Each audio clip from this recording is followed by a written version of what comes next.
नाशिकच्या भोंदू अशोक खरातवर 7वा गुन्हा दाखल। करिअर घडवण्याच्या आमिषानं तरुणीवर अत्याचार केल्याचा आरोप। विरोध केल्यास कुटुंब संपवण्याची दिली होती धमकी।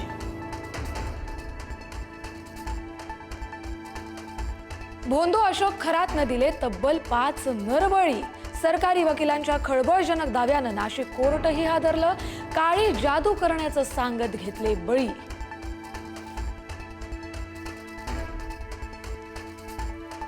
स्वतःला कॅप्टन म्हणवणारा अशोक खरात 10वी नापास। अंकशास्त्र तज्ञ असल्याचा दावा, पण गणितातच झाला नापास। भोंदू अशोक खरातची धक्कादायक शैक्षणिक माहिती समोर।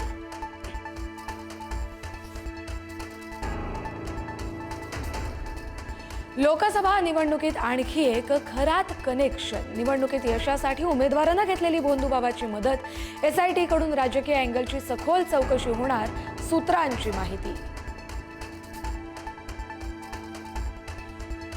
भोंदू अशोक खरातची परदेश दौरे करून मौज मजा। तब्बल 13 देशांमध्ये मनमुराद भटकंती केल्याची माहिती। अमेरिका, फ्रान्स, ऑस्ट्रेलियासह अनेक देशांचा त्याने केलाय दौरा।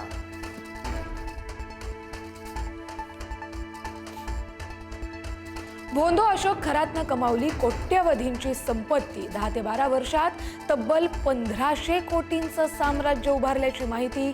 मोठे अधिकारी आणि राजकीय आश्रयामुळे वाढली ताकद।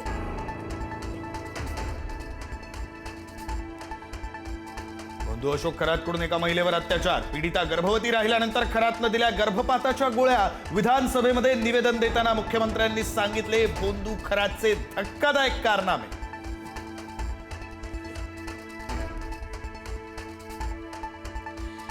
लैंगिक शोषणातील आरोपी अशोक खरातला 29 मार्च पर्यंत पोलीस कोठडी। खरातनं 5 नरबळी दिल्याचा पोलिसांना संशय। खरातकडे रिव्हॉल्व्हर आणि 31 काडतूसही सापडली।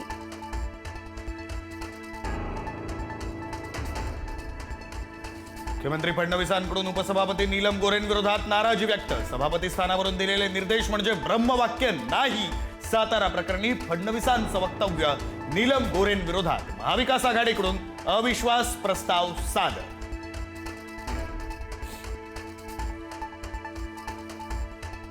अर्थसंकल्पीय अधिवेशनाचा आजचा शेवटचा दिवस। मुख्यमंत्री दुपारी 3 वाजता अंतिम आठवडा प्रस्ताव सादर करणार।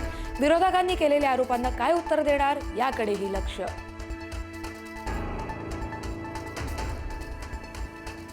जिनको मेरा हाथ पकड़कर चलना था वो बात पकड़कर चल गए। मुख्यमंत्री फडणवीसांचा ठाकरेंना शेरो शायरीतून टोला, तर ऐसी कौन सी बात थी कि दूसरों का हाथ पकड़ना पड़ा। ठाकरेंनीही शायरीतूनच बोलून दाखवली खंत।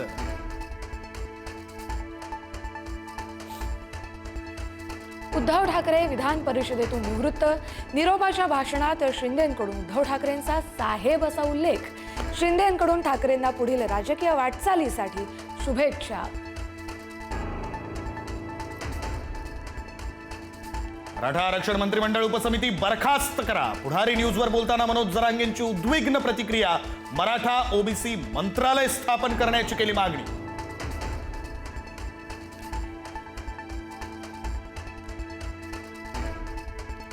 पश्चिम आशियातील युद्धाच्या संदर्भात केंद्र सरकारनं बोलावली सर्वपक्षीय बैठक।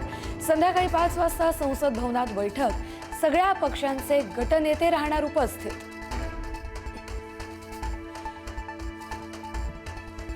काँग्रेसच्या ज्येष्ठ नेत्या सोनिया गांधींची प्रकृती स्थिर। काल तब्येत बिघडल्यानं सर गंगाराम रुग्णालयात केलं होतं दाखल। राहुल आणि प्रियंका गांधीही होते सोबत।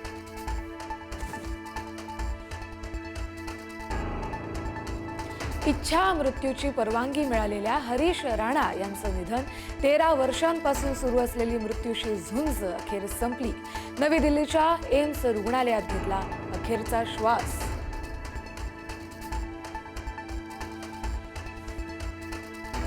शिर्डीच्या साई मंदिरामध्ये उद्यापासून 3 दिवस रामनवमीचा उत्साह।